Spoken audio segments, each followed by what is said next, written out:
Vamos aprender agora a fatoração ou decomposição em fatores primos. O que isso significa? Significa que nós temos como determinar quais são os fatores primos que entram na composição de um número, que formam um número. Então, aqui eu coloquei alguns números primos, os primeiros, eles são infinitos, representado por esses 3 pontinhos, e nós vamos decompor alguns exemplos em números primos, em fatores primos. Então, por exemplo, o 84. Eu escrevo 84 e um traço vertical ao lado dele. E aí eu vou vendo, 84 é par, dá para dividir por 2, então eu coloco o 2 aqui. E vou fazer a divisão. 84 divididos por 2 vai me dar 42. Esquece a linha de cima, agora olha o 42, também é par, dá por 2.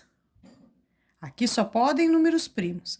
42 divididos por 2 dá 21.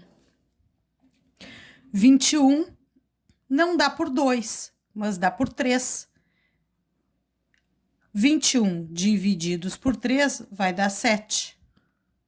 7 dá para dividir por 7, que vai me dar 1. Então, o 84, ele é composto por 2 vezes 2 vezes 3 vezes 7.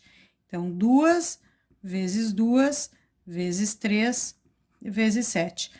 3 vezes 7, 21. 21 vezes 2, 42. 42 vezes 2, fecha 84. Vamos fazer outro exemplo. O 100. Quais são os números primos, os fatores primos que compõem o 100? Então, nós colocamos 100 e o traço vertical. Então, 100 é par. Vamos observar os números primos.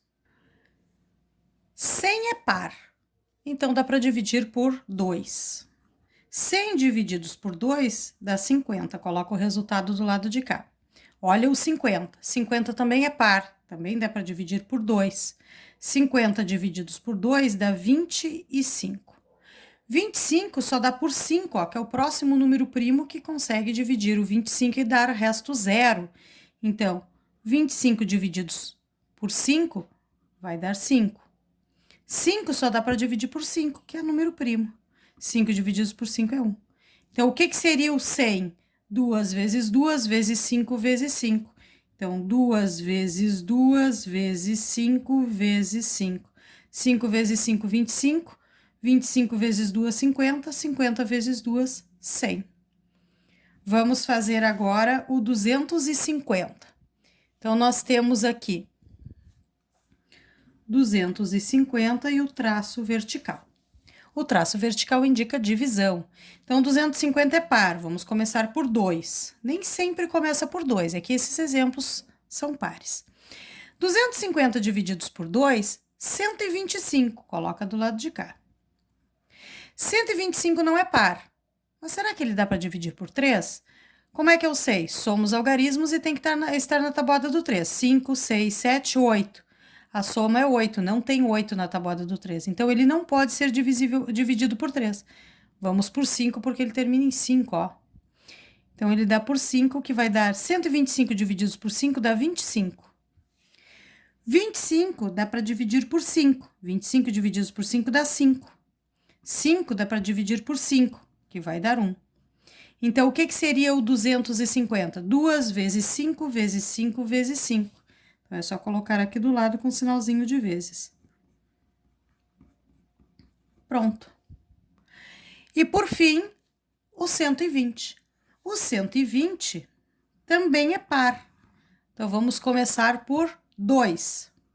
Então, nós temos aqui 120 divididos por 2, o traço vertical indica a divisão, resulta em 60.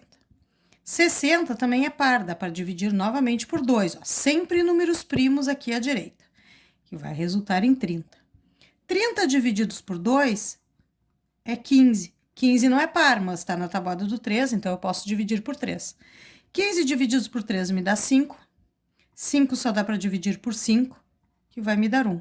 Então, o que seria o 120? 2 vezes 2 vezes 2 vezes 3 vezes 5. 2 vezes 2 vezes 2 vezes 3 vezes 5. 3 vezes 5, 15. 15 vezes 2, 30.